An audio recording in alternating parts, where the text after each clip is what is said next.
Live everywhere. Daily Co's Radio on netrootsradio.com presents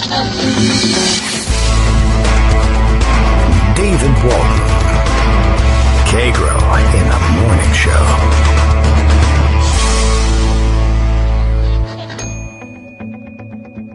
Now, here's David Waldman. Hey, good morning, everybody. How you doing? We're pretending today that it is Wednesday, October 2nd, 2019. Likely for you, it actually is, but you know what the possibilities for time travel are with these podcasts. So we're just going to assume we're all working off of the same page. Off the air today for a live show, but let's see. We ran out of time on our Tuesday show in discussing the articles that have turned up in the last couple of days, and a few of them from a few months ago, on Lev Parnas and Igor Fruman, the Ukrainian-American, and maybe not that American, Ukrainian-American con men, as they're described by the folks quoted in the Miami Herald story that we started with yesterday. I'm not sure what the best way of covering this is. I would like for all the information to be in one place, but I don't know if it's really necessary to go back and reread the entirety of the BuzzFeed story that we got through. We got about halfway through, so maybe we can breeze through the first half, try and recap it, although I suppose we could turn to the source material, and then this way we wouldn't be rereading the same information necessarily. I don't know. What do you think is the best way to do it? You're not going to be able to answer me because I'm recording this in advance. So you'll just have to trust that I end up doing the right thing here. Here's what we'll do. Why not this? Maybe we'll try and recap a little bit of what happened in the BuzzFeed article and then continue on. Then maybe we'll try out the original source material from OCCRP before heading over to the Miami Herald for their coverage. It became a big story yesterday, but we got it into the show and on the air before our live broadcast ended. So I think, again, good news going on here with the people who gather up stories for us. Yesterday we were reading, as I mentioned, BuzzFeed News' piece here, back written or published originally back in July 22nd, 2019. And I was continually amazed as I read through it, as were you, I am sure, that it was published 3 days prior to the Trump-Zelensky phone call, and yet explains so much about the Trump-Zelensky phone call. The piece was entitled, "Two Unofficial U.S. Operatives Reporting to Trump's Lawyer Privately Lobbied a Foreign Government in a Bid to Help the President Win in 2020. In the internet age, you can have long headlines like that. Michael Sala was the lead writer on this. The others named in the byline, remember we had trouble with her name yesterday, Tanya Kozyreva and Aubrey Belford, whose name I'm more than likely getting correct. Okay, apologies then for Tanya's, or my mispronunciation of Tanya's last name. Diving back into the text here, we'll skim through, and that way we'll be able to find where we left off yesterday. First of all, the players involved here are Lev Parnas and Igor Fruman, both of whom are Ukrainian-American, and as is noted here by BuzzFeed, they pumped hundreds of thousands of dollars into Republican campaigns and dined with the president and a number of other people. There are a lot of people connected to these two. These guys were doing in the Republican super PAC circles what Maria Butina and her circles were doing with NRA. They were just gathering up the most influential people, whatever money could buy, the most influential people money could buy, and getting their pictures taken with them and becoming insiders, and eventually feeding Rudy Giuliani the garbage that has led to this impossible to stay on top of impeachment explosion. So, congratulations to those two guys, I guess. All right. Well, they it also says here they repeatedly gathered with top officials in Ukraine and are the ones who set up the meetings for Giuliani as they, it says here, turned up information, but it's actually misinformation, that could be weaponized in the 2020 presidential race. The two men urged prosecutors in Ukraine to investigate allegations against Democratic frontrunner Joe Biden. You know all about that story.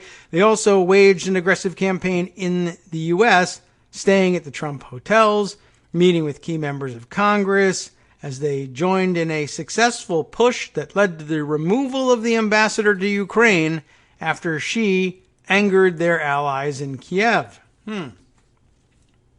Meanwhile, the two men, both of whom have troubled financial histories, as most people in Trump circles do, rose to prominence in Republican circles, meeting with party leaders while injecting hundreds of thousands of dollars into top Republican committees and dozens of candidates' campaigns.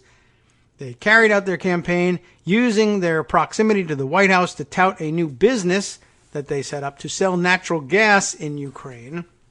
I later learned that their aim was, I guess, to export American natural gas to Ukraine. I think if I've got that right, we'll see which articles I have that uncover that. But that would, of course, put them at least partially in competition with Burisma. So it would have been a great idea for them to mire it in scandal. And if they could also help out Trump's reelection campaign at the same time, I guess they thought they had hit the jackpot there. Their work proved influential. Prosecutors in Kiev announced in March that they would investigate the officials accused of trying to steer the election in Clinton's favor. That's a month after the meeting with Parnas, Fruman, and Giuliani. And Trump applauded the plan in an interview with Fox News, calling the allegations big and incredible. You'll remember that from yesterday. Turns out that, I guess, happened back in April, which was, as I recall, the first record of any calls. I think that was we learned there was a call between Trump and Zelensky in April, and then a follow-up call in July. And I guess this is the background to how it happened. Okay, let's see. Oh yes, then there was the incredible projection going on from Lev Parnas, who thought, like Giuliani, that he was going to be the big hero in all of this. And the quotes he left on the record here coming back to bite him, and of course they might just as well have been said in the last week by Democrats instead. It's all going to come out. Something terrible happened, and we're going to get to the bottom of it. Information was coming to us. Either I bury it or I pass it on. I felt it was my duty to pass it on, like the whistleblower, you know. And then, of course, the mention of back channels, which rang some bells, being initiated by Ukrainian officials. That's Parnas's claim.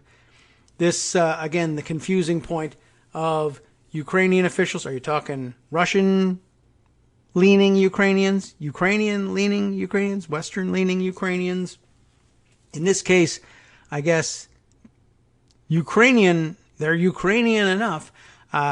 They are interested in getting through to Trump because they want to get a hold of the money that's been appropriated by Congress to buy those Javelin missiles,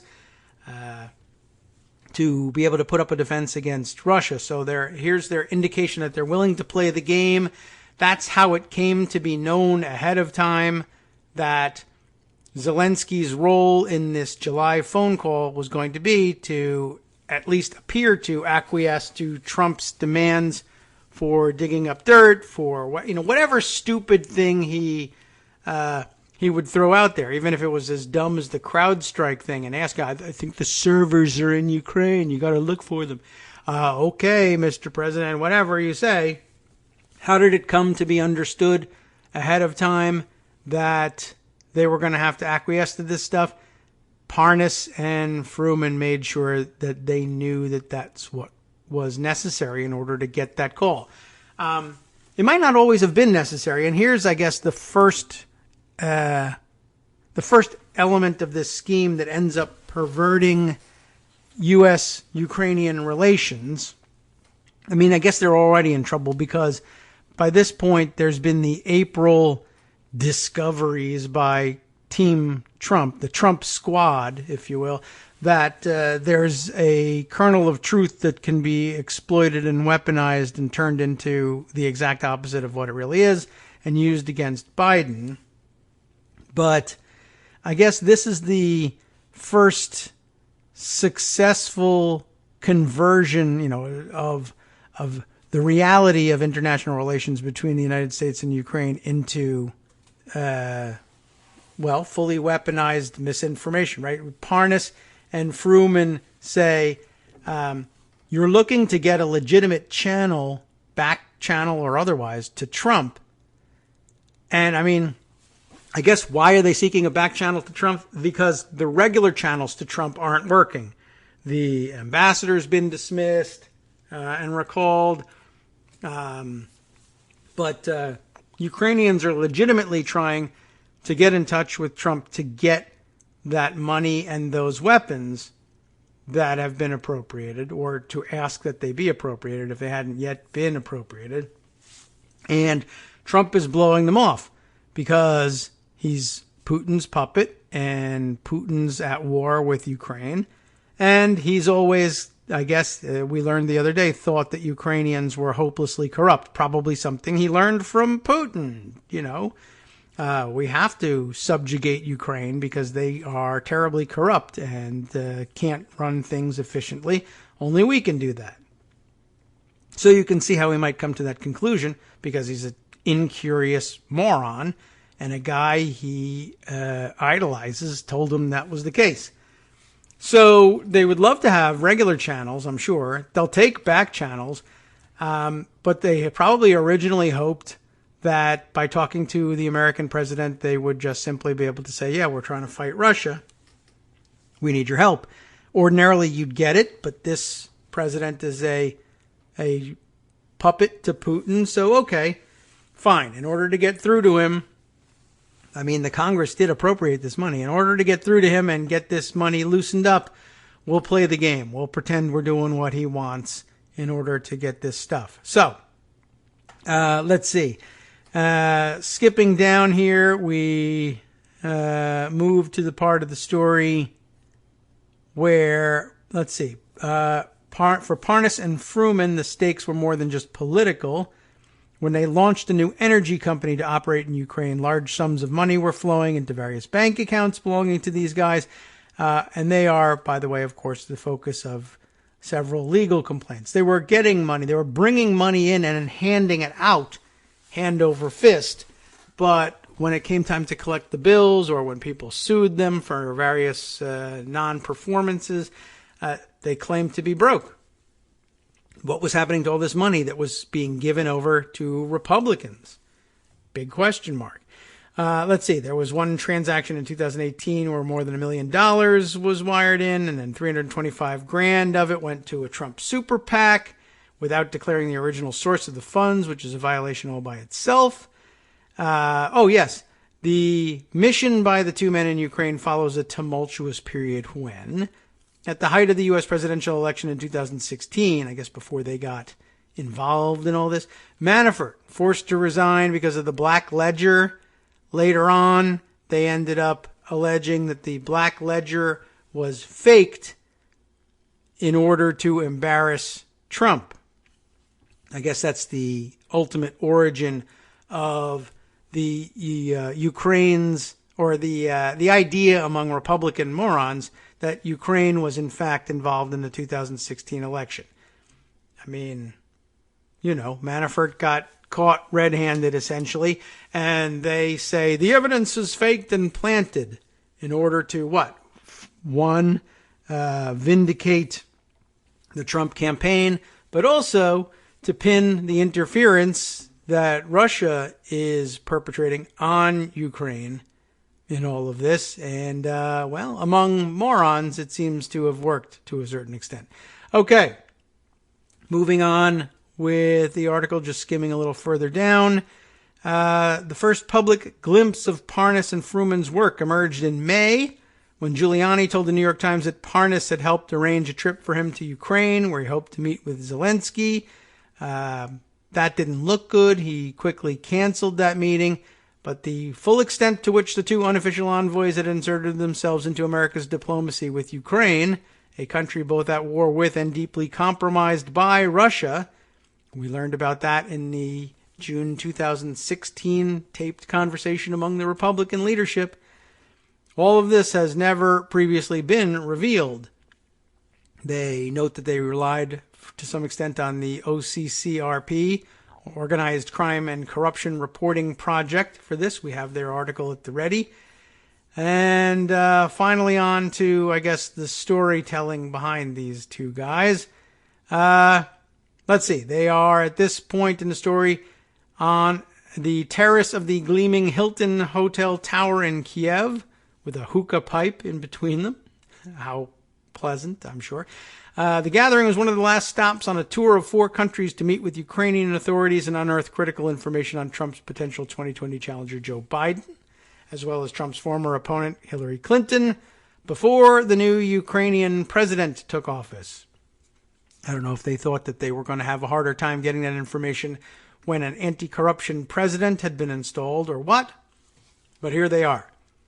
It notes here, Parnas emigrated to the United States from Ukraine in 1976 at 4 years old. Fruman immigrating as a young adult, both settling in South Florida, both setting up various businesses there, which racked up debts of all sorts, went bankrupt, etc. Fruman, who is 53, continued making his money in Ukraine. Parnas was the one who was operating here in the U.S. for his business. He ran an export business, shipping goods to and from Odessa, and it's noted here, long a hub of both tourism and organized crime. His businesses frequently going bankrupt and leaving large debts behind as well. Let's see. Then moving on to the picture of Parnas and Donald Trump Jr. and RNC co-chair Tommy Hicks Jr. and Fruman all having a power breakfast together in Beverly Hills. There are a lot of people implicated by their association with these two, and it's going to widen the scandal. I did see I shared yesterday a tweet with a screenshot of an old Daily Beast article about Parnas from even further back, but just noting that he had been running around Florida passing out checks to Republican congressmen, hobnobbing with Mike Huckabee, with Matt Schlapp, with, I don't remember, a number of others. Oh, yes, Anthony Scaramucci, and a few others as well. So, like I said, eventually this scandal widens.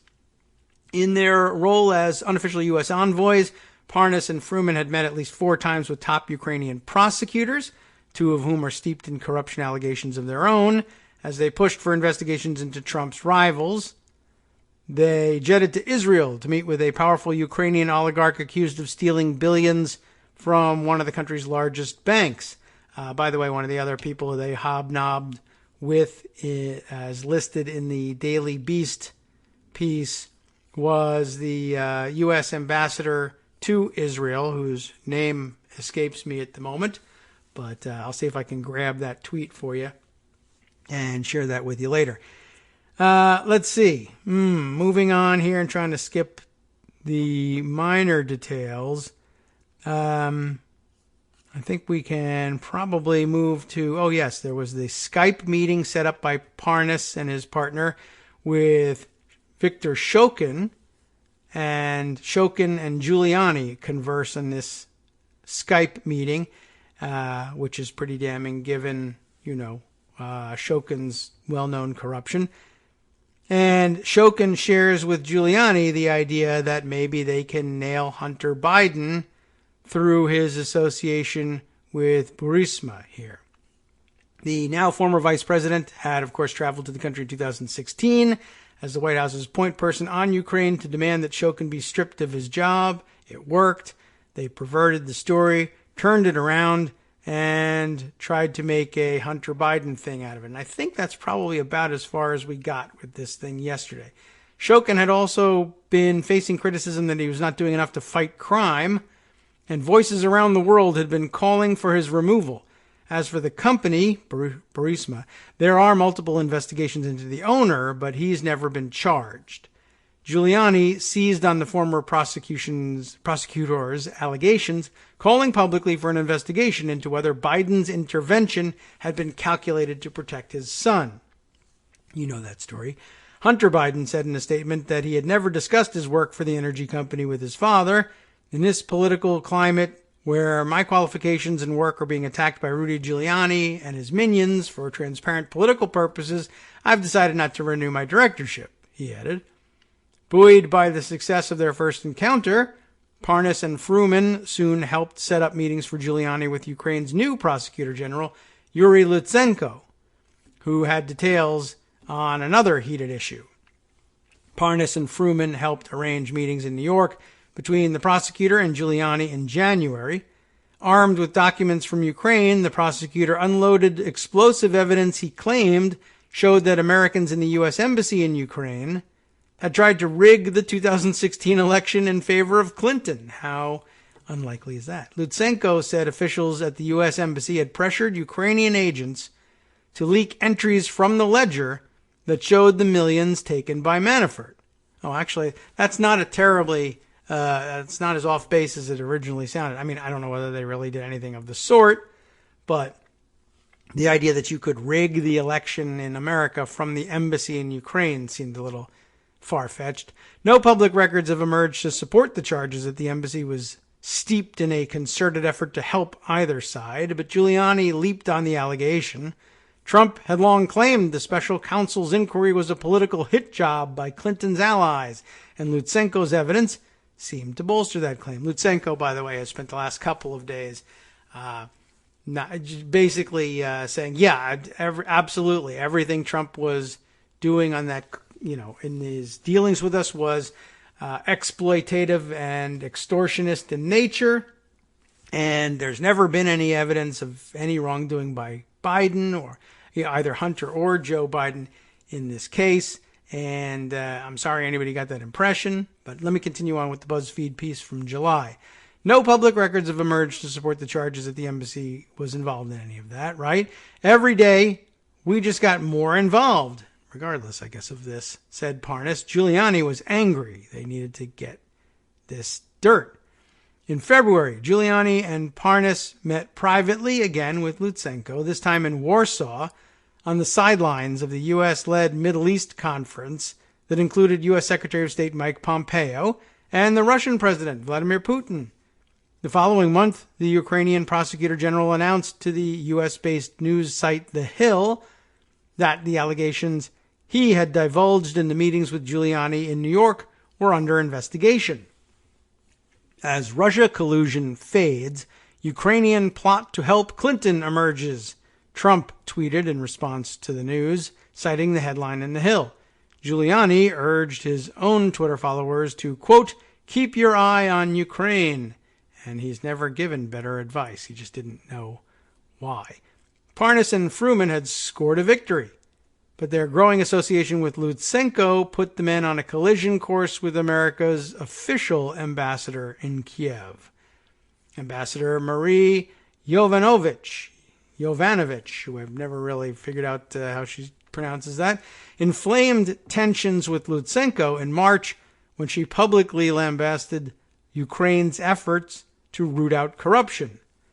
The Obama appointee took the unusual step of calling for the firing of the country's special anti-corruption prosecutor, Nazar Kolodnitsky, who was reprimanded last year after government agents found that he had shared investigative records with suspects. Not a good idea. Lutsenko, the top prosecutor, hit back against America's official envoy to Ukraine by claiming, without evidence, that Yovanovitch had given him a list of people he should not prosecute during their first meeting 2 years earlier. His claim against Yovanovitch was dismissed as an outright fabrication by the U.S. State Department, and Lutsenko himself retracted it the following month, saying he never actually saw a list, but the battle lines had been drawn. Parnas and Fruman both shared the prosecutor's antipathy toward the ambassador. The previous May, the pair had met with one of the most powerful Texas House members at the time on Capitol Hill, Republican Pete Sessions, and ripped into Yovanovitch. Parnas said he told Sessions she was disloyal to Trump and had been bad-mouthing our president about getting impeached, which, of course, eventually became true. On the same date that Parnas posted a Facebook photo of the meeting, Sessions fired off a letter to Pompeo saying he should consider firing her. I have received notice from close companions that Ambassador Yovanovitch has spoken privately and repeatedly about her disdain for the current administration, he wrote. Oh my God, that's hearsay evidence. That can't be used. The Foreign Agents Registration Act, or FARA, requires anyone operating on behalf of a foreign entity in the United States to declare their work to the Department of Justice. Parnas and Fruman did not register. Parnas said neither he nor his partner was acting at the behest of anyone.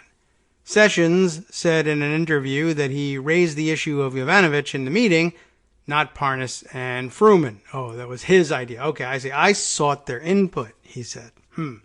But the partners briefing against the ambassador to a key lawmaker at a time when the federal government was picking up its enforcement of FARA raised the thorniest red flag, said Ron Oleynik, O-L-E-Y-N-I-K, Oleynik.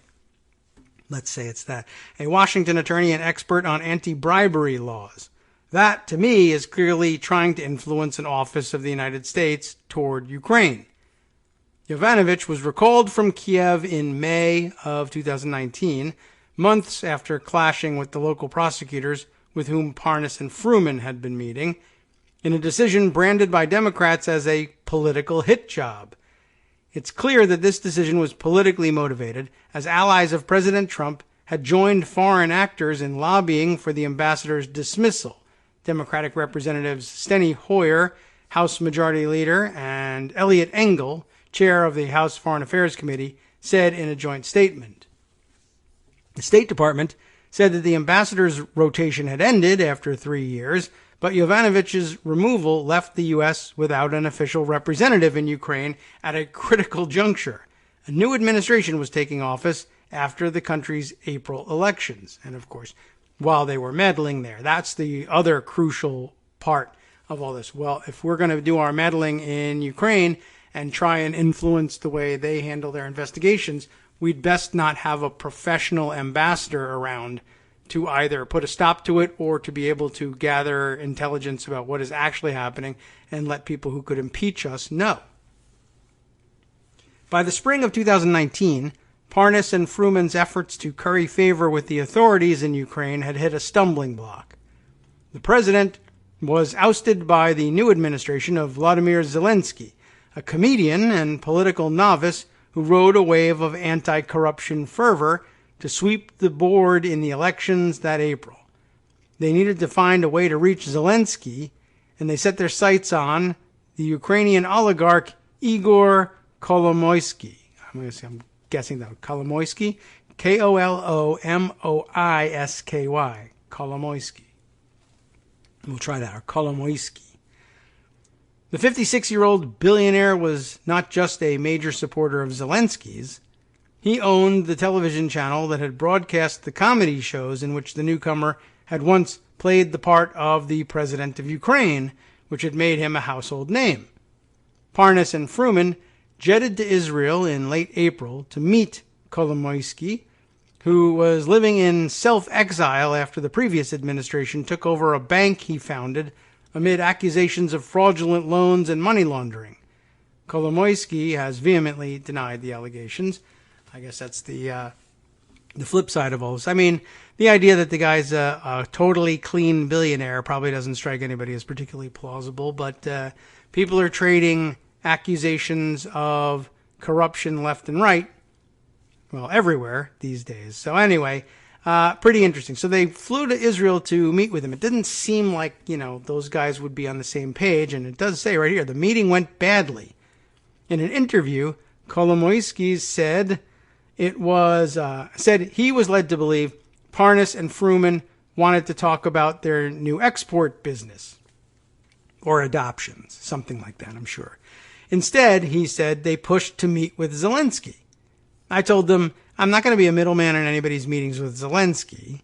He said to reporters for BuzzFeed News and the Organized Crime and Corruption Reporting Project, I am not going to organize any meetings. Not for them, not for anybody else.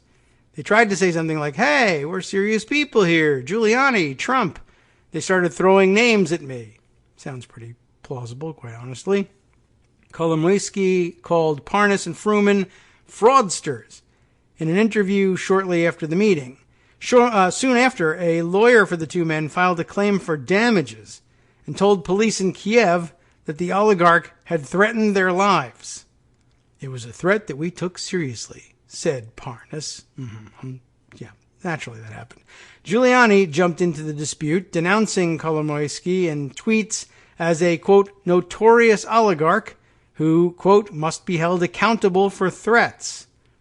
Kolomoisky said that he did not threaten their lives and that he was in the process of filing a court response to fight their claim. They have an opportunity to say there was a misunderstanding, he said. They misinformed their lawyer about the threats. But the men continued their mission.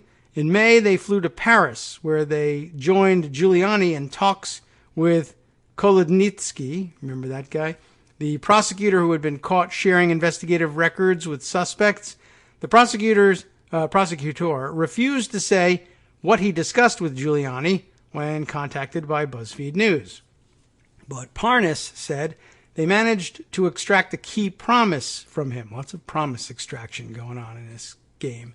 If they needed someone to testify about the Black Ledger and the efforts to damage the Trump campaign, he would do so. Okay. Sure. And here embedded in the story are lots of pictures of Lev Parnas with various members of Congress. Let's see. David Correa, is that his name? Correa? I don't even know how he pronounces his name. Correia. Okay. An unknown to me. Let's see. Also with Congressman Corbello and Kevin Brady and anybody else here. Pete Sessions is in some of these photos. Lots of thumbs up being given. It's very unseemly. Okay. While they met with prosecutors abroad, the men faced challenges at home, wherever that is, that threatened to place their activities under scrutiny and derail their efforts to help the Trump campaign. It began with a court judgment against Parnas in a case brought by an investor in a Hollywood movie that was never produced. The backer had invested $350,000 in the film, which was promoted by Parnas, and now he was alleging fraud and demanding his money back. Parnas was forced to turn over bank records that showed a company he owned had received a payment of $1.26 million from the client trust account of a lawyer specializing in real estate and foreign investments. And records further showed that he and Fruman then tapped into that money to give $325,000 to the super PAC supporting Trump candidates, America First Action, without disclosing its source in their filings. The contribution prompted a campaign watchdog to file a complaint in 2018 alleging irregularities, while the investor's lawyer began questioning where the money came from.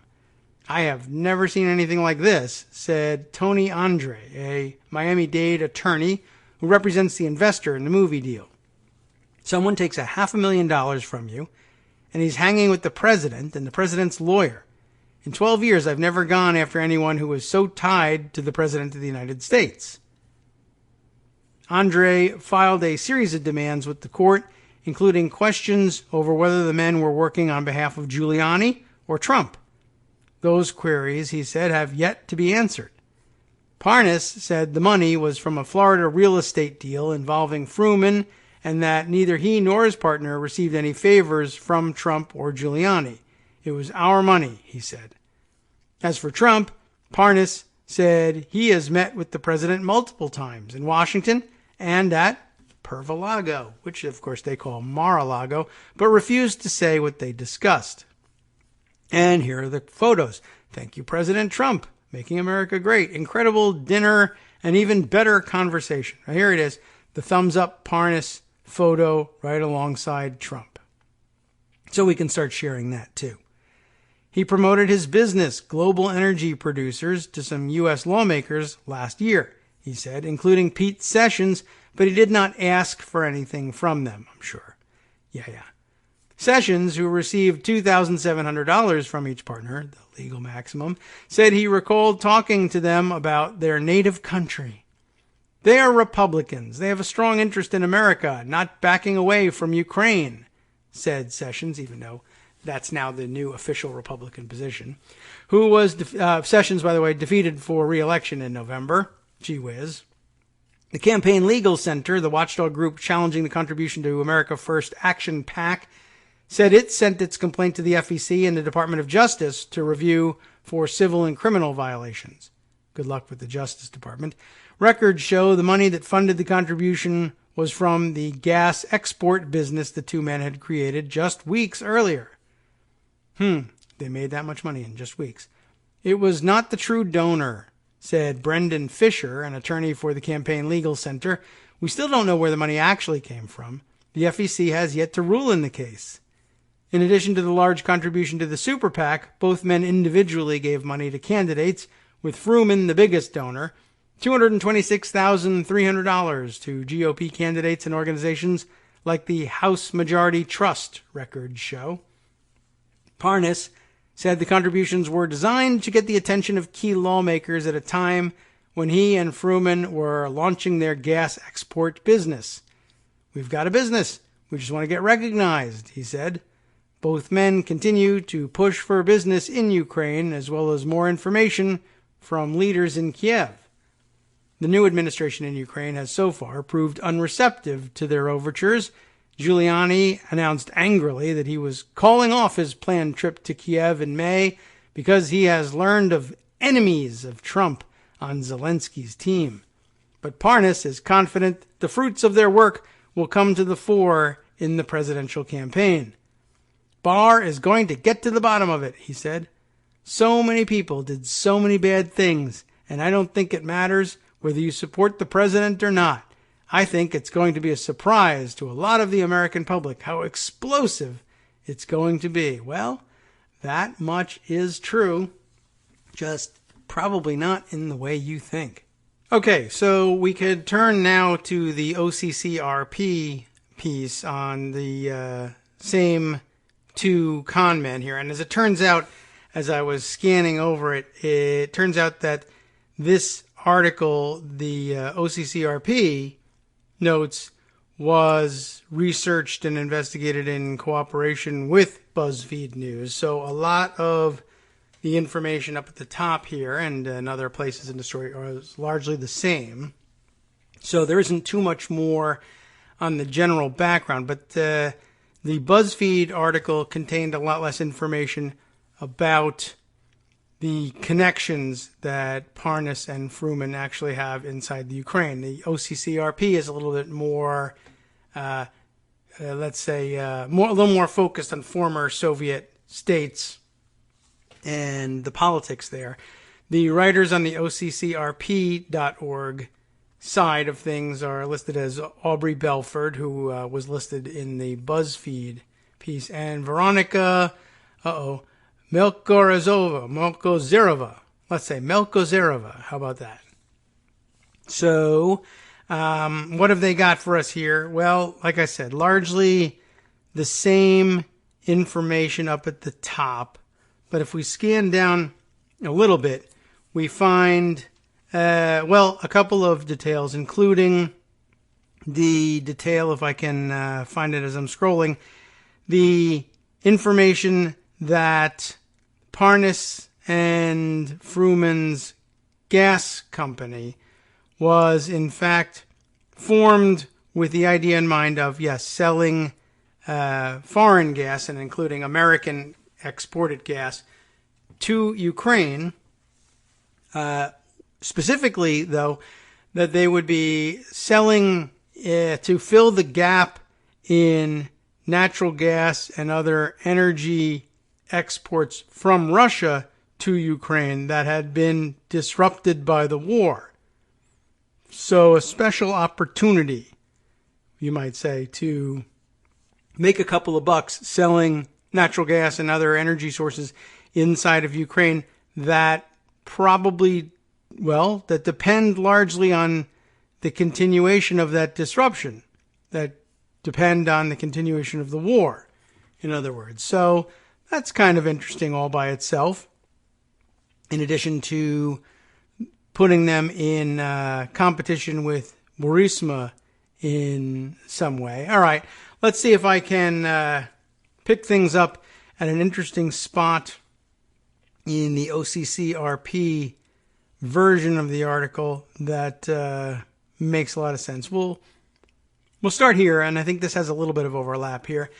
There's a section in the article called "It Opened Giuliani's Eyes," and we'll start there. Parnas and Fruman's work with Giuliani has largely centered on efforts to connect the president's personal attorney with current and former senior Ukrainian prosecutors believed to hold information harmful to Trump's rivals. We all know about that. In late 2018, Parnas and Fruman organized a Skype call between Giuliani and Shokin. We heard about that one. They recount the allegations against Shokin for us here. Parnas and Giuliani visited the French Senate building, which I don't think was included among the information that BuzzFeed mentioned, although they did mention a trip to Paris, I believe.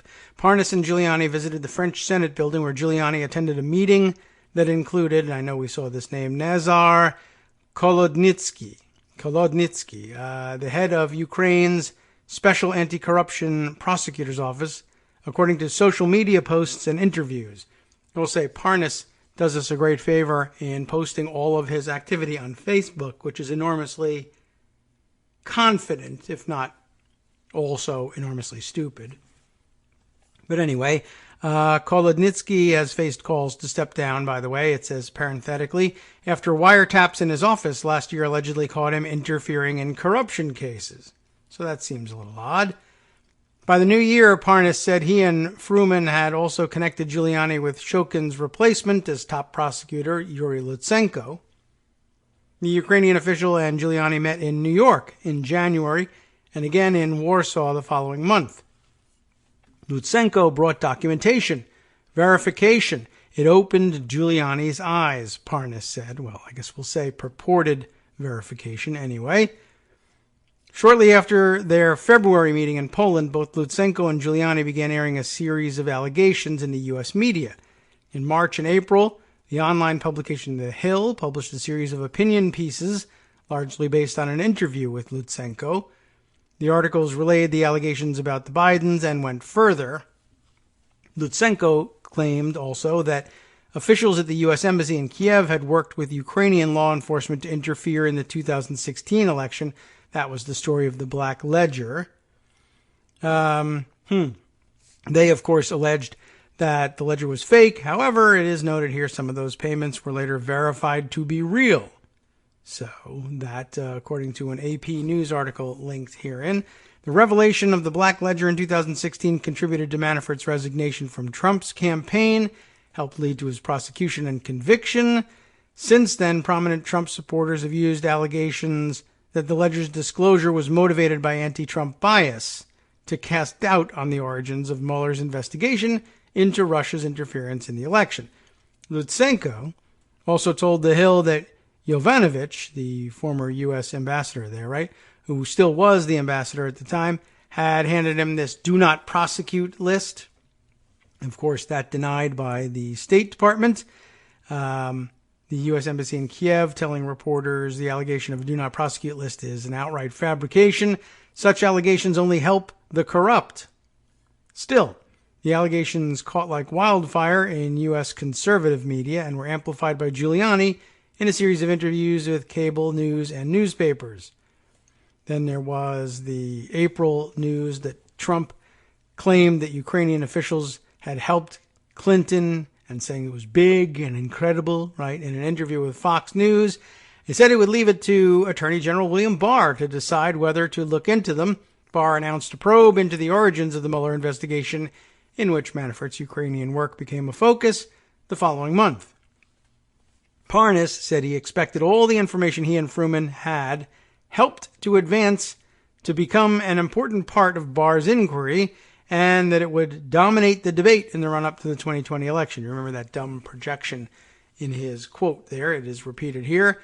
Experts have largely dismissed most of the allegations raised by the prosecutors and relayed by Giuliani as being at best unfounded and at worst deliberate misinformation. Both Shokin and Lutsenko are widely viewed among Ukrainian reformers as lacking credibility, and civil society groups have accused them of covering for suspects in major corruption cases. Joe Biden had indeed pushed for Shokin's dismissal, threatening that the U.S. would withhold $1 billion in loan guarantees if he remained. You know that part of the story. However, Biden was not alone in his disdain for Shokin.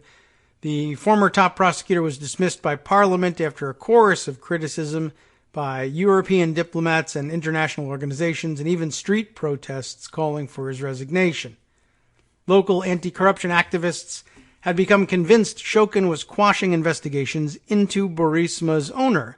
Interestingly enough, Mykola Zlochevsky and other oligarchs, said Daria Kalenyuk, the director of the Anti-Corruption Action Center, a Ukrainian transparency group. Shokin was not dismissed because he wanted to investigate Burisma. Quite the contrary, he was dismissed because of a lack of willingness to investigate this particular case, as well as other important cases involving high-level associates of ousted former President Yanukovych. So, as for Lutsenko, Kalenyuk said his claims were likely motivated by a desire to hold on to his job as top prosecutor with the incoming Zelensky administration, as well as to find friends in the United States government, where he has long been viewed as toxic. He wanted to become a person with whom people in the United States wanted to talk. And then, probably, he found Giuliani and a very sexy story that fit into the Giuliani agenda, Kalenyuk said. Hunter Biden's work for Burisma, however, still raises eyebrows in Ukraine. The younger Biden's paid tenure on Burisma's board came at a time when the company and its owner faced multiple corruption investigations. He was likely hired simply to impart his famous last name, Kalenyuk said. I think working for Burisma was wrong from an ethical point of view, she said. In a statement, Hunter Biden defended his previous position on the board, saying he worked to help reform the company's practices of transparency, corporate governance, and responsibility. At no time have I discussed with my father the company's business or my board service. Any suggestion to the contrary is just plain wrong. There is no known documentary evidence that U.S. officials had worked with Ukrainians to release the Black Ledger. Though Giuliani's visit was canceled and many of his claims debunked, the allegations emerging from Ukraine remain very much alive in the lead up to the 2020 election. The accusation that Yovanovitch had exhibited political bias was reported to have been behind her stepping down as ambassador in May. Lutsenko and Shokin did not respond to requests for interviews, and reporters were unable to reach Yovanovitch. Now, a little bit more local Eastern European detail, I guess, in a section called From the Black Sea to Boca. The previous business dealings of both Parnas and Fruman raised serious concerns about their newfound access to senior American political figures. A resident of upscale Boca Raton, Parnas once ran an electronics business that was successfully sued. Almost sounded like he was successful for a moment. No, he was successfully sued for its role in a fraudulent penny stock promotion scheme. He has also worked for 3 brokerages that later lost their licenses for fraud and other violations. Never been personally charged, of course. Court records also show that judges have awarded a series of default judgments against him for multiple unpaid debts, including over $500,000 he owes to an investor in a Hollywood movie that he had promoted but was never made. We do have some more detail about that if we get to it. He has also been sued a dozen times over the last decade for failing to pay rent on various Palm Beach County properties and has been evicted from 2 homes. Fruman's backstory is even more colorful. So that's pretty interesting too. Again, remember, these are guys who are giving hundreds of thousands of dollars away to Republican candidates and PACs. Meanwhile, being evicted from apartments, sued for non-payment of everything, etc., etc. Now, Fruman, his network of businesses extends from the United States to the city of Odessa, which they noted in the other article and do so again here, is a Ukrainian Black Sea port notorious for corruption and organized crime. Reporters found that Fruman has personal ties to a powerful local, ready for some of these names, Vladimir the Lightbulb Galanternik, I guess. Galanternik? I wonder if that lantern is like the origin of light bulb. Galanternik. Galanternik. Well, ironically, for a light bulb, he's a shadowy businessman, it says here, commonly referred to as the Gray Cardinal of Odessa. That sounds like really scary. Maybe even like, we should get the dramatic music for that. The Gray Cardinal of Odessa. Or is that more of the Thunder and Lightning one? Is that better? Okay. Well, that makes more sense, perhaps. Okay. Galanternik is described by local media and activists as a close associate of Gennady Trukhanov, the mayor of Odessa, who was shown in the late 1990s to be a senior member of a feared organized criminal group involving fuel smuggling and weapons trading. Hot topic there in Ukraine. And fuel smuggling, too. Very interesting. One of the hot new things in international money laundering. Galanternik also owns a luxury apartment in the same London building as the daughter of another leader in the gang, Alexander the Angel Angert. Angert, A-N-G-E-R-T. Angert, I don't know. Maybe. Anyway, OCCRP has previously reported on this relationship. I wonder why it was significant to them, but it sounds a little... I guess you could see why BuzzFeed didn't necessarily want to include all this information, but I think it's interesting, at least some of it. Another Ukrainian name here, Vitaly Ustimenko, a local civic activist, describes Galanternik as an overseer of the clique's economic domination of the city. Galanternik is not one of he is actually the most powerful guy in Odessa and maybe in the region, Ustimenko said. Fruman's recent ex-wife, ready for more names, Yelizaveta, like Elizabeth, I guess, Yelizaveta Naumova, is the self-declared best friend of Galanternik's wife, Natasha Zinko, according to her Instagram posts. I don't know whether that's Yelizaveta's or Natasha's Instagram posts, but okay. Galanternik and Zinko also celebrated New Year's in 2016 with the Frumans in South Florida, according to a photo posted online by an acquaintance of Fruman. Galanternik's name is seldom tied directly to his businesses. Instead, he operates via a network of offshore companies and trusted proxy individuals. But there are signs that either Fruman or his longstanding local partner, Sergei Diablo, may have a business relationship with Galanternik via two Odessa firms. And the OCCRP article includes a little expandable box that explains these complex relationships that include, a few paper partners in this that appear to be a local 74-year-old woman who claims to have no idea what the hell anybody's talking about when they ask her questions about it, and all the workers at the company insist, no, we don't know who that is. The real boss is Diablo. Anyway, in an interview, Parnas said that Fruman and Galanternik knew each other through their wives, but said there were no business connections between the two men. Galanternik and Fruman did not respond to written questions. Of course, neither Diablo nor Naumova responded to multiple requests for interviews.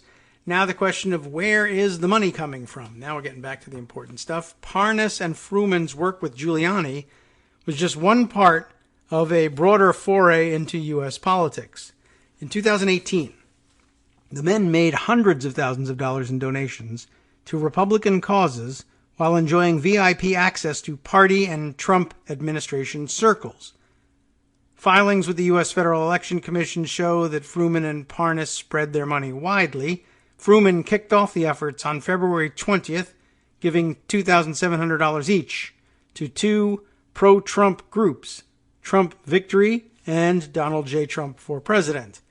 Less than 2 weeks later, Fruman and Parnas attended a fundraiser for Trump's re-election at his Mar-a-Lago club in Palm Beach. This was followed by a several months-long spree of donations of a total value of at least $576,500 to campaigns including the successful 2018 Senate bid of former Florida Governor Rick Scott and the re-elections of Texas Representative Pete Sessions, that one didn't work, and South Carolina Representative Joe Wilson. All are Republicans. Joe Wilson, of all people. Okay. The lion's share of these donations, however, was just one $325,000 payment made on May 17th, 2018 to America First Action. The group is one of the largest pro-Trump super PACs, a kind of outside campaign organization, they're explaining to their audience, that's allowed to raise unlimited funds in support of a candidate, but is barred from working directly with their campaign. That payment was declared as coming from a Delaware company, of course, Global Energy Producers, LLC. That's the gas company, set up by Fruman and Parnas just weeks before this donation as part of their plan to sell gas in Ukraine. The donation is subject to an ongoing complaint to the FEC by the Campaign Legal Center, a watchdog group, alleging the company is likely a shell intended to hide other donors. Parnas said the complaint was unfounded. "We have a real business," he said. Parnas said the contributions were designed to get the attention of key lawmakers at a time he and Fruman were launching their gas export business. "We've got a business. We just wanted to get recognized," he said. However, Parnas and Fruman's plan to sell American gas to Ukraine has so far not borne fruit. In response to inquiries, Naftogaz, Ukraine's natural gas monopoly, said that Global Energy Producers has not participated in any tenders to sell gas to Ukraine and has concluded no contracts. The company's website contains only a countdown timer that has already reached 0. The donation ascribed to Global Energy Producers, in fact, came from the bank account of another company belonging to Parnas. Days earlier, that company had received a wire transfer of $1.26 million from the trust fund of a Florida lawyer who specializes in real estate. Court records show. We still haven't gotten the name on that one. Parnas said that money came from the sale of a Florida condominium, but did not provide documents to back up his claim. Within months of Parnas and Fruman's six-figure donation, and even as their work with Giuliani began, allegations emerged in a public lawsuit in Florida that they had jilted an early investor in their Ukraine gas venture. Felix Vulis, V-U-L-I-S, the head of Eurasian Natural Resources Corporation, a firm owned by a trio of Kazakhstani oligarchs, asserted that Parnas and Fruman had failed to repay a 2-month, $100,000 loan he had given to Global Energy Producers earlier in the year. The two men had boasted about their relationship with Giuliani and other influential figures while asking for the loan, according to the complaint. Vulis has yet to be paid, according to his lawyer, Robert Stock, or maybe Stoke, S-T-O-K. The men said they had all this influence, Stoke said. They said Trump and his associates were going to back their company, and they probably heard that too. They had direct access to the White House. Tony Andre, remember him, the Florida lawyer who's been trying to collect the $500,000 movie deal judgment against Parnas, also expressed astonishment at what he sees as the businessman's brazenness. Someone takes $500,000 from you and he's hanging out with the president and the president's lawyer, Andre says. I've never seen anything like this. Where is the money coming from? Amid their donation spree, Parnas and Fruman took part in an impressive series of meetings with senior Republicans. On or about May 1st, 2018, while staying at the Trump International Hotel in D.C., both men had dinner with the president in a meeting documented by Parnas in a now deleted Facebook post. And indeed, there is a photo of Parnas with Trump giving the thumbs up. I'm not sure where they are, standing between two flags. It should be a podcast the Trump hosts. Later that month, the two men had a power breakfast in Beverly Hills with Donald Trump Jr. and Tommy Hicks Jr., who has since become co-chair of the Republican National Committee. According to another now deleted Facebook post by Parnas, he's gone around trying to erase his trail, I guess. At the time, Hicks was head of America First Action. Remember them? They were the ones that received the men's $325,000 donation the same month, hence the breakfast. Parnas also had meetings in May on Capitol Hill with several Republican congressmen. Among them was Sessions, the Texas Republican, according to, again, another now deleted May 9th Facebook post by Parnas. In a meeting also attended by Fruman, the two men urged the dismissal of the United States ambassador in Kiev, remember, Yovanovitch. On the same day that Parnas posted a picture of the meeting, Sessions wrote a private letter to Pompeo calling for Yovanovitch's dismissal. Parnas said he and Fruman told Sessions that Yovanovitch was disloyal to the president and questioned whether she should serve. You remember that story. Sessions, however, said he was the one to bring up concerns about Yovanovitch, and who knows, could have been true, but that he couldn't remember when or where the discussion took place. Well, there was a Facebook post, so there you go. I do know both these gentlemen. They are Republicans, blah, blah, blah. Let's see, there are people who have an interest in foreign affairs, yada, yada. The next month, Parnas and Fruman donated a total of $5,400, again, the maximum between the two of them, to Sessions' unsuccessful re-election campaign. Yovanovitch stepped down this May, following a flurry of negative stories about her in the conservative media, which included the publication in The Hill of a leaked copy of Sessions' letter. The press blitz also included frequent reference to Litsenko's inflammatory allegations against the ambassador. Given Parnas and Fruman's relationship with senior Ukrainian officials and their business interests in the country, their lobbying against a U.S. ambassador raises questions about their compliance with the Foreign Agents Registrations Act.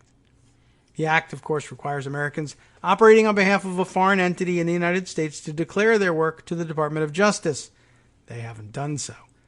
Their lobbying of Sessions raises the thorniest red flag, remember, from Ron Olenek, the Washington attorney who advises clients on FARA compliance.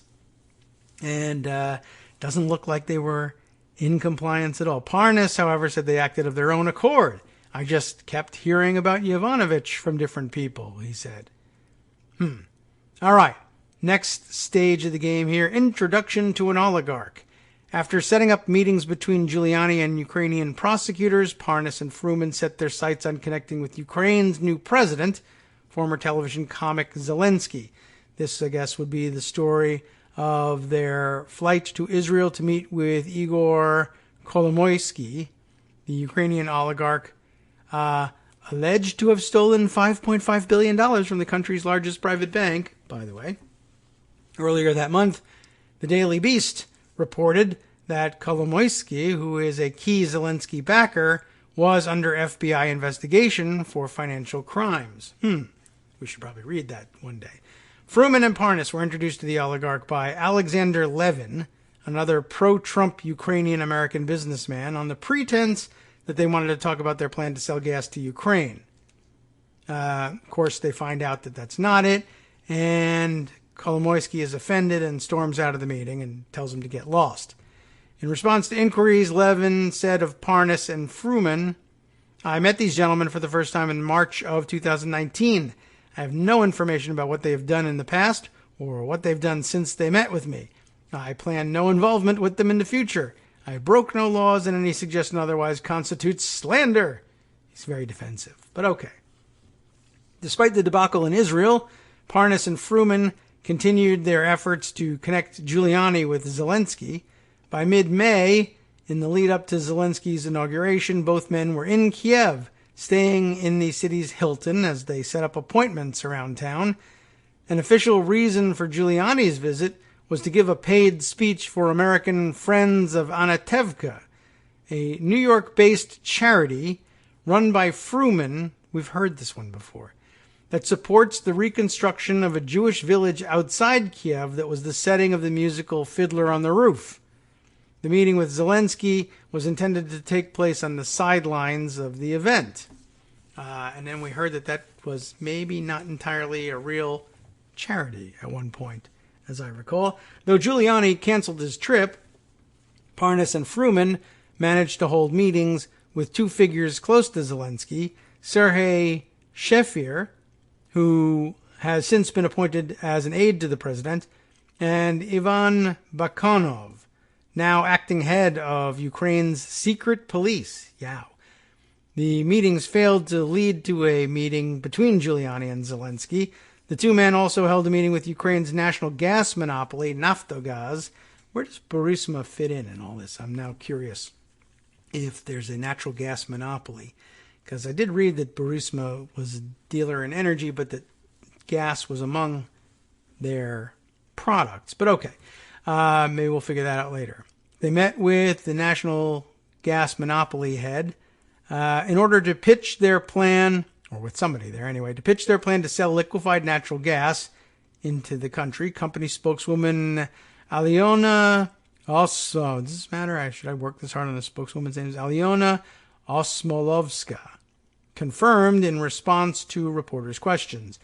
Among other initiatives, we had meetings with a number of potential suppliers of LNG. In this context, we've been approached by Mr. Parnas and Mr. Furman, it says here, not Fruman, but I told you that sometimes gets mixed up, and they met with them. Okay, fine. While Parnas and Fruman were in Kiev, Kolomoisky, who'd just returned from years of exile abroad, gave an impromptu interview to local media where he denounced the men as scammers and said he would take them into daylight soon.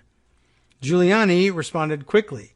In a series of tweets, he labeled Kolomoisky a notorious oligarch. This is a real test for President Zelensky, Giuliani tweeted. Will Kolomoisky be arrested? What a setup, too. I mean, you know that Zelensky thinks of Kolomoisky as something of a, I don't know, I guess as a mentor, but maybe I don't know. Maybe I'm inflating the importance. But we did read earlier in the other article that I guess Kolomoisky is the head of the network that Zelensky became famous on. So I don't know. You'd think they'd have some relationship. Parnas and Fruman responded by filing a criminal complaint with Ukrainian police, alleging Kolomoisky had threatened their lives. They also lodged a defamation suit against the oligarch, their lawyer, Alina Samarets, said. Giuliani personally joined at least one call to discuss the case, Samarets said. That's interesting, too. Despite these setbacks, Parnas told reporters that his and Fruman's work in Ukraine would continue. It's all going to come out. And so it is. So that's interesting, though. Let's take note of that again. At some point, Giuliani participates in a conference call to discuss the case in which Parnas and Fruman allege that Kolomoisky threatened their lives and defamed their character in some way. What possible what possible input could he have had? I guess, well, among other things, is this case should go forward and the President of the United States has a keen interest in seeing it prosecuted. Could that have happened? I don't know. But that brings us to the end, I think, of the OCCRP version of the story. Very interesting. Some additional helpful hints. Let's go now to the story that we began yesterday, and we didn't get that much into it, so I think we can just start over with the reading of the Miami Herald's story. He conned us from day one. Giuliani's Ukraine ally leaves a trail of South Florida debts. Nicholas Nahamas and Kevin G. Hall reporting from yesterday in the Miami Herald. Over the summer, Diane and Michael Pues, remember them? Got an ominous phone call from the business partner of a Ukrainian-American entrepreneur who owes the couple more than $500,000 over a movie deal gone bad. I'm curious what movie they thought they were making. He said the Ukrainians were upset because we were a dangling participle. Did he mean that? And we needed to make a deal to make them go away. Diane Pues, who lives in New Jersey with her husband, recounted in a recent interview. He said we no longer knew who we were dealing with and that the Ukrainians had ties all the way up to the State Department and the White House, and they were partners with Rudy Giuliani. Working with Giuliani, the White House and the State Department was no idle boast. So I guess I would reconstruct out of that the lawyers or their clients, Furman, Parnas, or their lawyer or somebody told the Poises lawyers, listen, you don't know who you're dealing with. You need to make a settlement on this because, and not sue us because, we'll bring in we'll bring the State Department and Giuliani and the president down on your head. You'll be sorry you ever messed with us. Mm-hmm. The Ukrainians in that discussion are the two South Florida businessmen, Lev Parnas and Igor Fruman, who have recently become major Republican donors and couriers of what they say is explosive information sourced from Ukraine. That is linked to another Miami Herald story on it. I'm just sort of curious what that might be about. That doesn't, the headline doesn't give much away. Curious. Anyway, so naturally we know that this is the information they say they have is about Joe Biden and Hillary Clinton and American diplomats and Ukrainian officials. I think we all know the background stories there. The exploits of Parnas and Fruman have caught the admiring eye of President Donald Trump, as well as right-wing pundits and politicians who are amplifying their material. A government whistleblower complaint, one that led House Democrats last week to open an impeachment inquiry into Trump, cited media reports detailing Parnas and Fruman's work introducing Giuliani to Ukrainian officials, although the two men weren't mentioned by name. Experts on Ukrainian politics have largely debunked the accusations against the Bidens and others as conspiracy theories. Even the Ukrainian prosecutor who originally brought attention to the matter has walked back some of his claims. The prosecutor, Yuri Lutsenko, was introduced to Giuliani thanks to Fruman and Parnas, according to media accounts and interviews. On Monday, 3 House committees subpoenaed Giuliani for documents relating to his efforts in Ukraine. To Diane and Michael Place, it's no surprise Parnas has helped inject a stream of apparent misinformation into the public discourse. Mr. Parnas is a con man. He is a crook, Diane Place said. He conned us from day one. Then the interesting tidbit that her husband declined to be interviewed for this story. Okay. Their relationship with Parnas goes back to 2010, long before the South Florida businessman rose to a position that he could see House investigators start asking questions about him and Fruman. Parnas solicited Michael Place for a $350,000 bridge loan to help finance a movie called Anatomy of an Assassin, according to a lawsuit filed in 2011. Parnas even arranged a dinner with Jack Nicholson. How did he do that? Court records state, but he never paid the money back. 5 years later, a judge in New York federal court ruled that Parnas owed more than $500,000 to a Pues family trust. Tracking down Parnas to enforce the judgment has been a Herculean labor. According to court records and an attorney representing the trust in Florida, where the couple is now pursuing the case. Parnas' failure to pay has left them in a precarious situation. Really? I have my doubts. Usually, no one wants to lose $500,000 or $350,000 as the case may be, plus interest. But, I don't know, blah, blah, blah, family trust usually has some money to spare. And if you threw it into a big movie production, I don't know, it's not a security. It's not really a great investment, but all right. Diane says, he financially ruined us. Our lives have not been the same since the day we met him. I have my doubts, but okay. You got cheated. Fair enough. A trail of lawsuits left in Parnas's wake suggests she's not the only one feeling burnt. Parnas has been sued over everything from a small claims debt owed to a furniture maker in Delray Beach, to unpaid legal bills, to a $100,000 loan issued to a natural gas firm he runs with Fruman. The plaintiff in the latter case also alleged that Parnas and Fruman boasted about their close relationships with major figures in the GOP.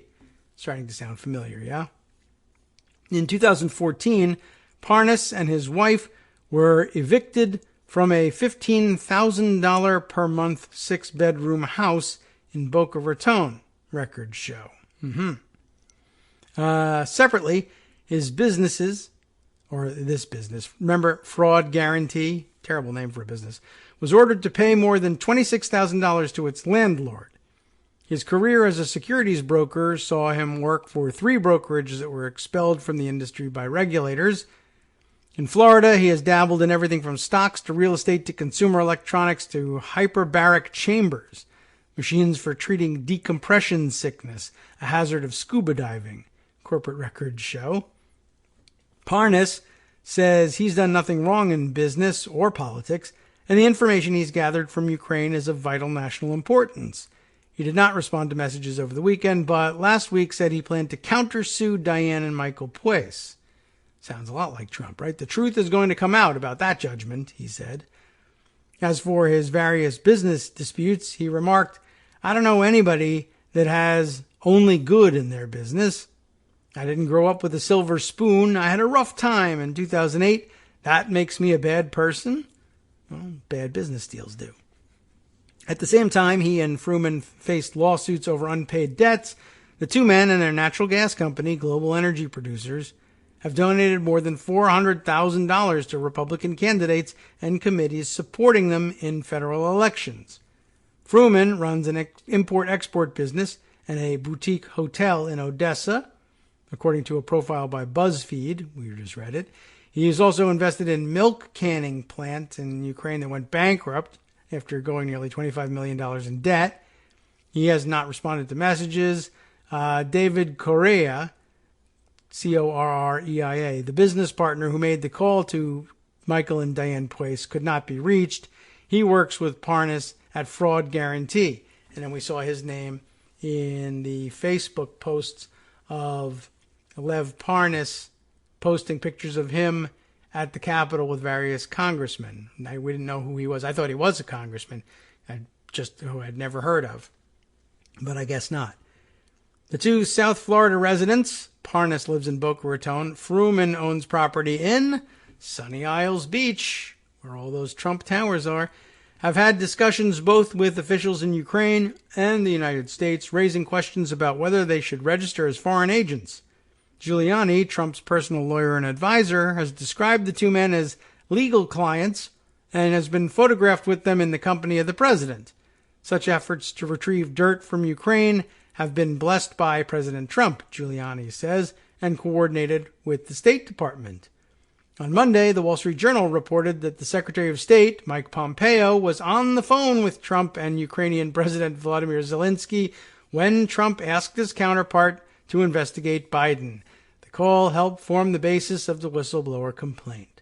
Yes. And by the way, if these two guys, if there's any question whether they should register as foreign agents and Giuliani is their lawyer, they've got real problems. And so does Giuliani. I mean, he should be pretty sensitive to that issue over, given his close association with Trump and therefore following closely the Manafort case. But apparently it never occurred to him to get these guys to register because, of course, he needed them to be working under the radar. All right. Next section here, Ukrainian misadventures. At the center of the purported scandal is the fact that Joe Biden's son, Hunter, served on the board of a Ukrainian energy company while his father was vice president and had purview over the Obama administration's Ukraine policy. That presents issues of nepotism and the appearance of a conflict of interest, but then the conspiracy theories kick in. Chief among them, Joe Biden sought to have Ukraine's top prosecutor fired in order to forestall an investigation of his son's company. In fact, the investigation had fallen dormant under that prosecutor. Biden's efforts to replace him, supported by many other countries, international organizations, and anti-corruption activists, actually might have made it more likely the company and his son could come under scrutiny. And Lutsenko, the former Ukrainian prosecutor who met with Giuliani in New York and Warsaw, thanks to Parnas and Fruman, said he did not uncover evidence of wrongdoing by Hunter Biden. From the perspective of Ukrainian legislation, he didn't violate anything, Lutsenko told the Washington Post. Over the weekend, Trump's former Homeland Security advisor, Thomas Bossert, told ABC's This Week that another allegation spread by Giuliani and the president in his now disclosed call with the new Ukraine leader, that a Democratic National Committee server was hosted in Ukraine and is somehow tied to a hack attributed to Russia, is patently false. It's not only a conspiracy theory, it is completely debunked, Bossert said. The use of Giuliani, via Fruman and Parnas, as an emissary to a foreign government is not unprecedented, but it is unusual. For example, Presidents Woodrow Wilson and Franklin D. Roosevelt both had private emissaries involved in global peace talks. Of course, one, that was a while ago, and two, before any regulation of that sort of delegation of authority of the sort we're dealing with today, and three, they had actual world wars on their hands, and it was a little different. I think what's worrying, although I guess if you really want to get scared about things, I guess the third president named here who has private emissaries involved in global talks, well, the first one was Woodrow Wilson, World War I. The second was Franklin Roosevelt, World War II. And the third, blankety blank, is Donald Trump. And, you know, he's just involved in negotiating a so-called peace between Russia and Ukraine that involves Ukraine surrendering to Russia, but and holding up the supply of defensive weaponry as well for Ukraine to fight against. So, you know, what could go wrong? World War III? Maybe not. We'll see what happens. I think what's worrying is that Giuliani wasn't tasked with carrying out secret negotiations to advance the interests of the country, but he was effectively acting as an arm of Trump's re-election campaign, said Jeff Markoff, an expert with the Center for Strategic and International Studies, specializing in Russia and neighbors. A closer analogy to all this might be CREEP, the Committee to the Committee for the Re-election of the President under Nixon, which was involved in all the shenanigans. Yes, the shenanigans known as Watergate. It's not clear how Giuliani first cemented a relationship with the two South Florida men pulled into the Trump impeachment. The relationship, however, appeared to deepen this past spring when the two men brought Giuliani to the gala dinner of the National Council of Young Israel, a Jewish communal group that is increasingly involved in partisan politics. Ready for this? The March 31st gala dinner featured House Minority Leader Representative Kevin McCarthy as the keynote speaker. Republican National Committee co-chairman Tommy Hicks Jr. received the Guardian of Israel Award. Fruman and Parnas were each honored with the Chovevi Zion Award, or Lovers of Zion Award. At least one leader of the group is now seeking distance from the men. Lev Parnas and Igor Fruman are philanthropists, broke-ass, sued all over Florida philanthropists. That was my relationship to them. I was trying to do fundraising, pure and simple, explained Dr. Joseph Frager, poor bastard, first vice president of Young Israel and co-chair for the gala event. They brought Rudy Giuliani to the National Council of Young Israel dinner. And no money, apparently. That was their deal. It occurs to me that I was wondering, like, how did they get Jack Nicholson to go to dinner or to lunch with these investors in the movie? I wonder whether they said, give us $350,000 to make the movie, and, we'll get you a lunch with the stars. Oh, who you talking to? We're talking to Jack Nicholson about it. I wonder if they turned around and said, they'll pay Jack Nicholson, we'll pay you $100,000 to come to lunch. And I guess he would do that, right? I don't even know if that's even unusual for a guy like that. And here, I don't know, for whatever reason, they want to be involved in the Young Israel gala, but they can't donate any money because they're broke, even though they're, stealing money left and right from other people. They just say, well, what if we bring Rudy Giuliani? Will you give us tickets if we bring him? He's like a headliner. You might be able to raise some money off of him. Sure. That would be probably how they got their tickets.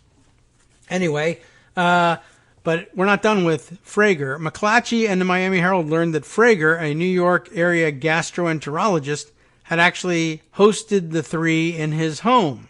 So he was like really into it at some point. Still, that could be prior to the gala. Oh, what are we going to do? Or that could be them negotiating their ticket.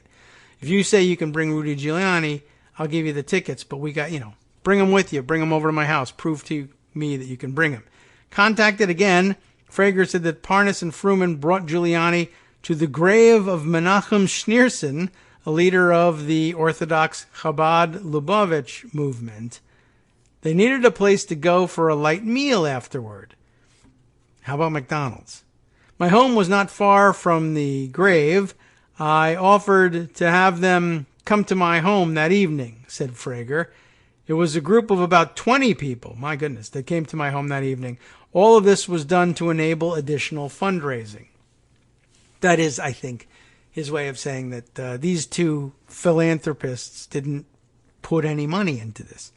Asked if the group will revisit how it came to honor Parnas and Fruman, Frager said Young Israel expects to put out a statement after the Jewish New Year holiday, which ends Tuesday. Hey, it's over. So we'll be on the lookout for that. I am deeply disturbed by what I have been reading, Frager said.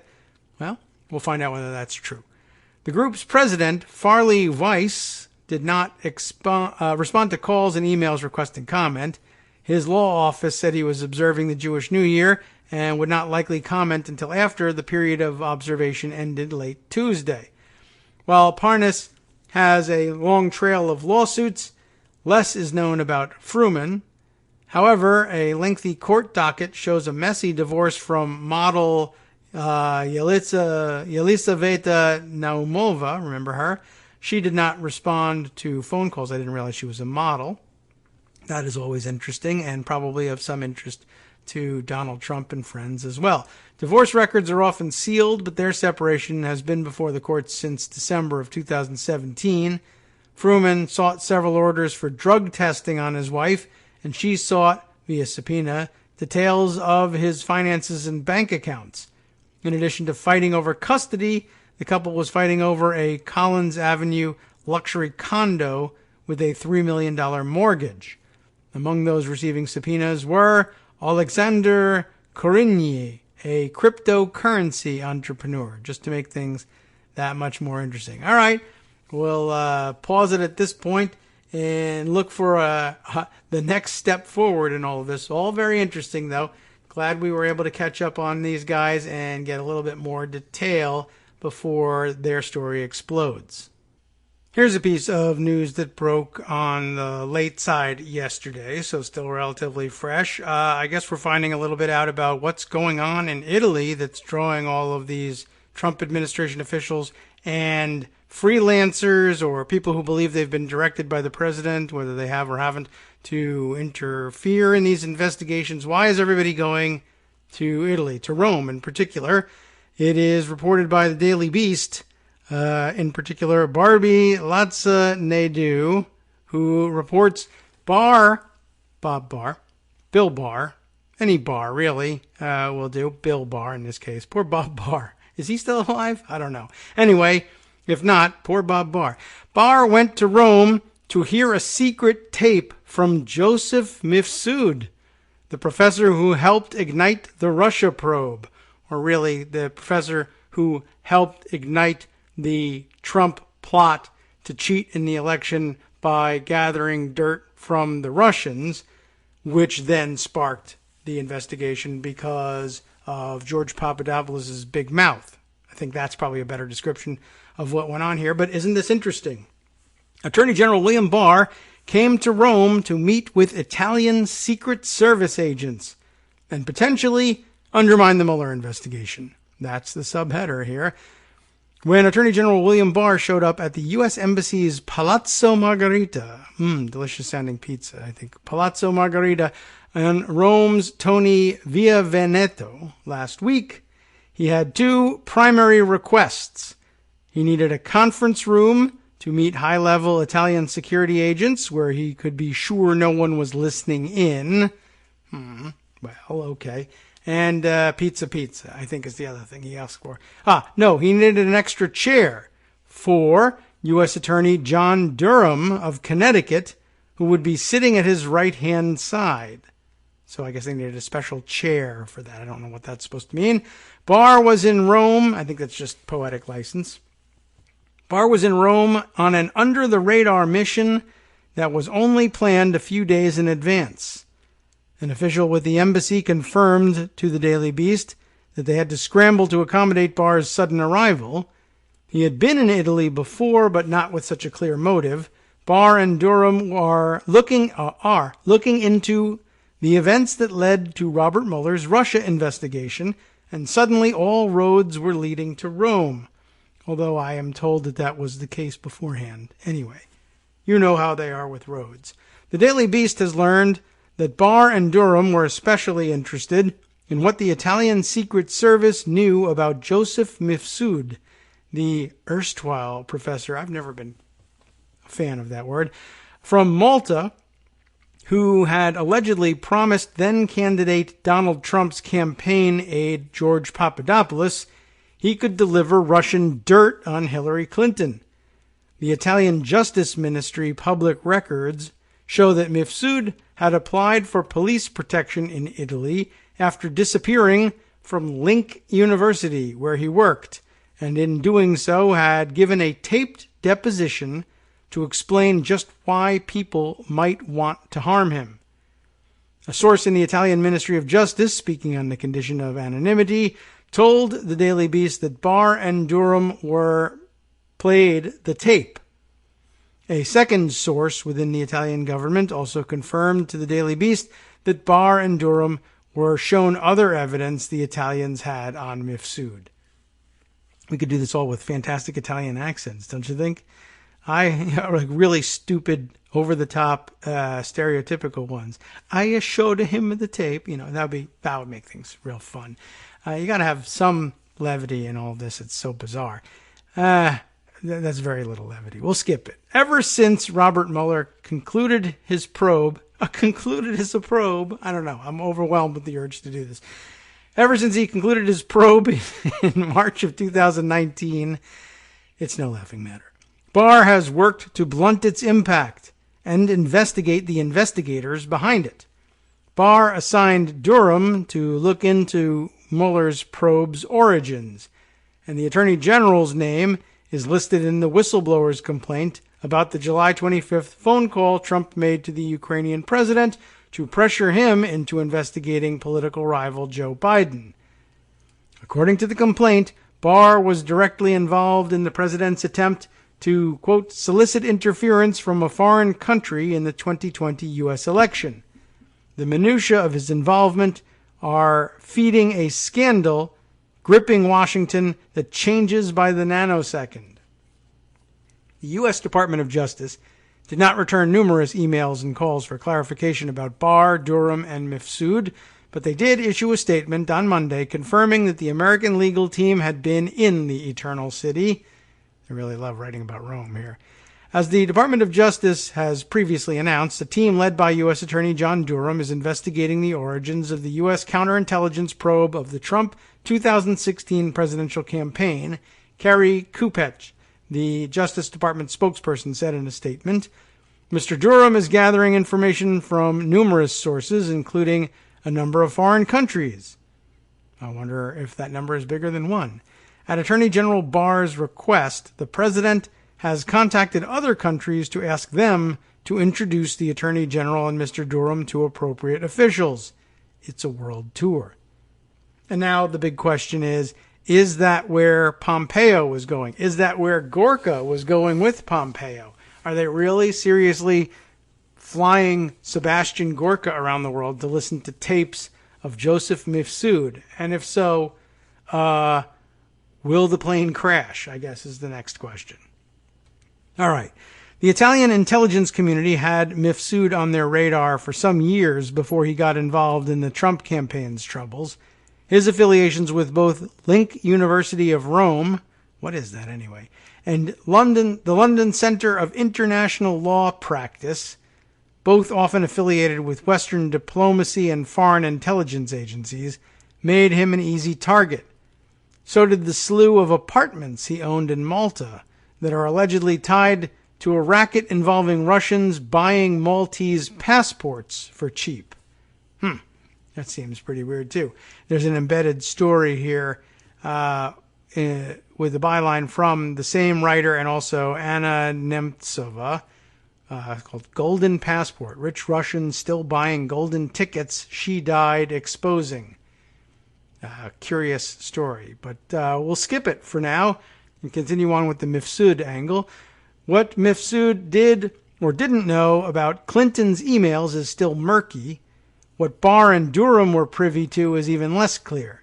Papadopoulos has distanced himself from the professor, tweeting just this week that he, quote, exposed Mifsud's connections to Italian intelligence, unquote, even though the Italians were watching him long before they parted ways. Mifsud met Papadopoulos through Papadopoulos's Italian wife, maybe, Simona Mangiante. Maybe she's Italian, I don't know. A lawyer and part-time lingerie model. Does sound a lot more Russian than Italian, but, you know, it could be an Italian thing too. A lawyer and part-time lingerie model. Who had hoped to launch her acting career, because everything else was going great, with a role playing French femme fatale Brigitte Bardot in an American film. That does set me to wondering, was there a film that she was auditioning for, or did she just say, I'd really like to be an actress, and I'd really like to play Brigitte Bardot, and if that ever happens, I will audition for it, or am I bankrolling the production of such a thing? I'm always confused about these things. Not the point, though. Mangiante told the Daily Beast last year that she met the professor doing some legal consulting for one of his classes. His ties to Russia seemed potentially useful to her husband, who was then an integral part of the Trump campaign's foreign policy advisory panel at the time. Not a coffee boy, apparently? Okay. Well, that's not the story she's going to tell. Before he disappeared, Mifsud said he had met Papadopoulos 3 or 4 times, helping to facilitate connections between official and unofficial sources in Italy, Russia, and Ukraine. Just thought I'd throw in a little dramatic pause there. He denied any wrongdoing, but went into hiding, either on his own or through the Italian Protective Services, in 2017, and has only been in sporadic photos since. Has only been seen in sporadic photos since. There's a weird construction without the scene, right? He's only been in sporadic photos. Some of the photos I take, I'm not in it. Sometimes I don't show up. It's a mirror thing. I'm part vampire, part lingerie model.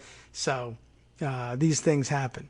By the way, embedded now in the story is a picture of Simona Mangiante, I guess, doing her modeling Instagram influencer kind of thing, although honestly it looks like she's holding her head as though she's got a tremendous headache.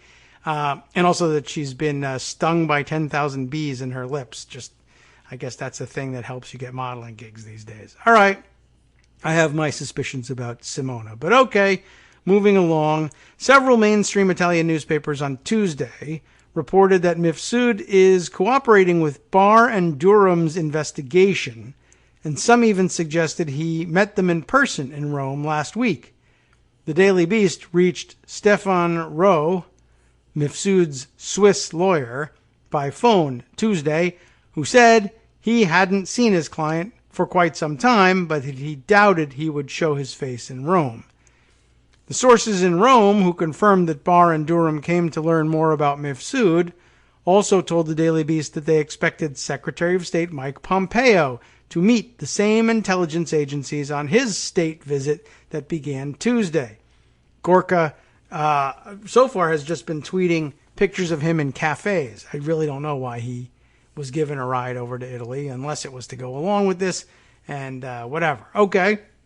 Pompeo is meeting the Italian president, prime minister, and the Pope while in Rome. His official mandate is to discuss Libya, China trade, and sanctions on Russia, which Italy does not support. Pompeo will also be spending time with the U.S. ambassador to the Vatican, Callista Gingrich, and her husband, Newt. I was wondering this morning whether Newt was in Rome or not. And I saw him tweet this morning, and it was a tweet that probably went out about 7:30 a.m., I think, and he hadn't tweeted for 15 hours previous. I was wondering whether he'd been tweeting, all through the night, which would mean that he was in Rome and up and tweeting there, but nothing about his tweet stream gave him away. But I had a feeling if all of this was going down in Rome, that was a free ticket there for Newt. He was going to put himself in the middle of it, and so he did. The Secretary of State is giving a keynote address at one of the ambassador's events on religious freedom at the Vatican, and has arranged some free time for a private viewing of the ancient Roman Colosseum. He will briefly visit the Umbrian hamlet of, Valle Pelligna, where his grandfather is from, and where, perhaps coincidentally, Madonna's Italian family also has roots. I think that is probably pretty coincidental. He is then heading to Montenegro, North Macedonia, and Greece before returning to Washington. It's a whirlwind tour, but he is the Secretary of State. How interesting. And I'm glad to have found out, I don't know. I found out that Newt Gingrich was in Rome. I knew it. I knew he would be. It means nothing so far, but keep that in mind if you see him babbling his Twitter babble and trying to insert himself into the middle of all this. I guess he has successfully elbowed his way into the middle of things for no apparent reason. Something he deeply loves, and I'm sure he's incredibly proud of. All right, so there we are, up to date on that one. Okay, so we're obviously now going to have to spend some time on the New York Times piece, an excerpt from a forthcoming book, the way the juiciest stuff gets published these days, both the New York Times and the Washington Post. You've no doubt seen it or heard about it or saw it being joked about on Twitter if your tweet deck didn't crash last night. Shoot them in the legs, Trump suggested, inside his border war. Basically signing up for a cell at The Hague at this point. But the joke was about some of the, the dumber sounding and less obviously racist stuff that, I don't know, man, I guess it's still pretty racist. Anyway, Michael Shear and Julie Hirschfeld Davis excerpting their forthcoming book, which, honestly, I do wish we had had this information a little earlier, not that we ever would have acted on it, but here we go. The Oval Office meeting this past March began, as so many had, with President Trump fuming about migrants. But this time he had a solution. As White House advisors listened astonished, he ordered them to shut down the entire 2,000-mile border with Mexico by noon the next day. Kind of the ultimate in why don't you justism. And, of course, with all the attendant disasters attached to it. The advisors feared the president's edict would trap American tourists in Mexico, strand children at schools on both sides of the border, and create an economic meltdown in two countries. Yet they also knew how much the president's zeal to stop immigration had sent him lurching for solutions, one more extreme than the next. Privately, the president had often talked about fortifying a border wall, and ready, this was the big joke from last night, with a water-filled trench stocked with snakes or alligators. I just have to kind of stop to cradle my head in my hand here for this, because I can't believe this is an adult human being saying things like this where others can hear it. But that's allegedly what I assume he'll deny this tomorrow, but a water-filled trench stocked with snakes or alligators that just stay there and wait for immigrants who don't come because they're too scared, and then they all starve to death, and I don't know what to tell you. Okay.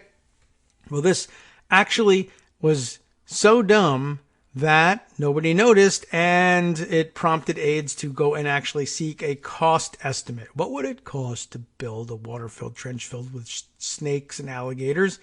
Somebody actually spent taxpayer money trying to find out. He wanted the wall electrified, with spikes on top that could pierce human flesh. After publicly suggesting that soldiers shoot migrants if they threw rocks, the president backed off when his staff told him that was illegal. But later in a meeting, when aides recalled, he suggested that they shoot migrants in the legs to slow them down. That's not allowed either, they told him. Imagine how sad he was. The president was frustrated, and I think he took that moment to hit the reset button, said Thomas D. Homan, who had served as Trump's acting director of Immigration and Customs Enforcement, recalling that week in March. The president wanted it to be fixed quickly. Mr. Trump's order to close the border was a decision point that touched off a frenzied week of presidential rages, around-the-clock staff panic, and far more White House turmoil than was known at the time.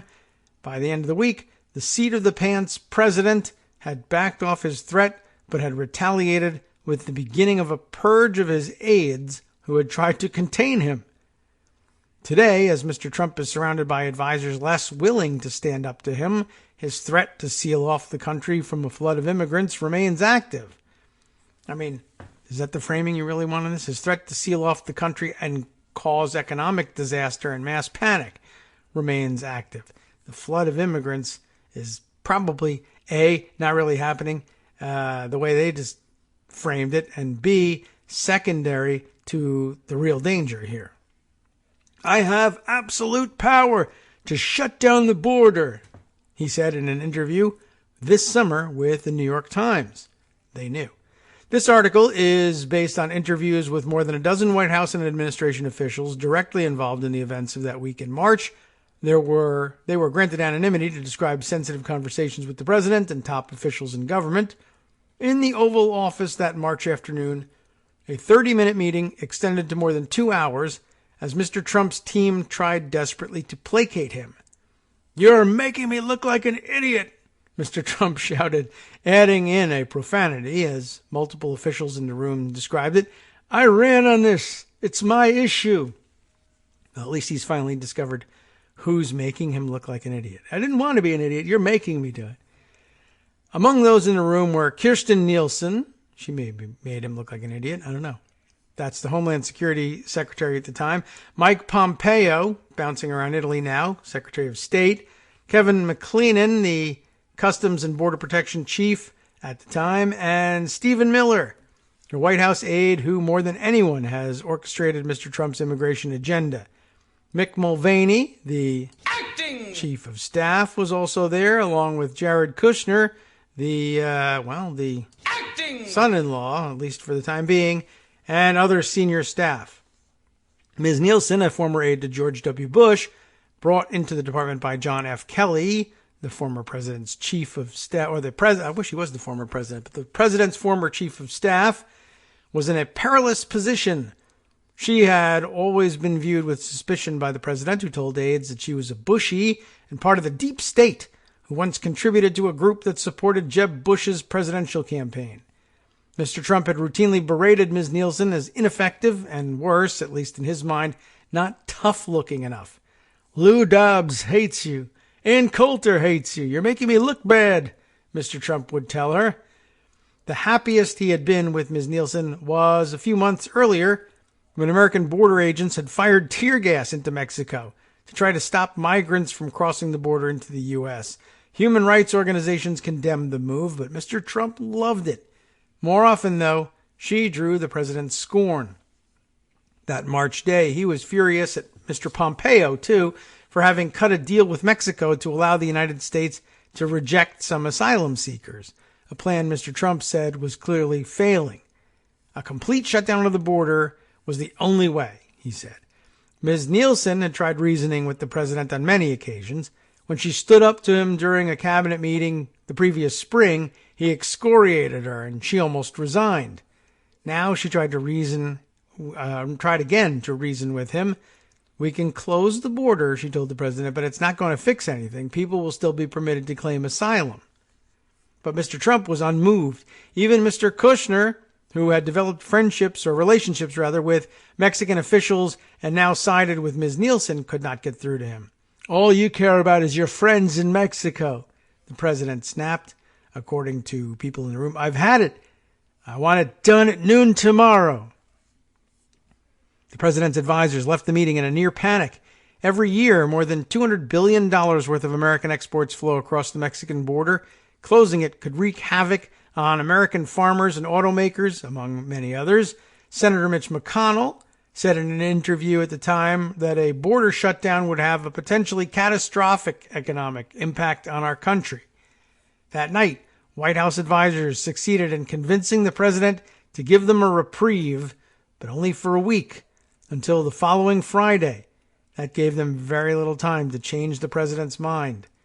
They started by pressuring their Mexican counterparts to rapidly increase apprehensions of migrants. Mr. Kushner and others in the West Wing showered the president with emails proving that the Mexicans had already started apprehending more migrants before they could enter the United States. White House advisors encouraged a stream of corporate executives, Republican lawmakers, and officials from the U.S. Chamber of Commerce to tell Mr. Trump how damaging a border closure would be. Mr. Miller, meanwhile, saw an opportunity.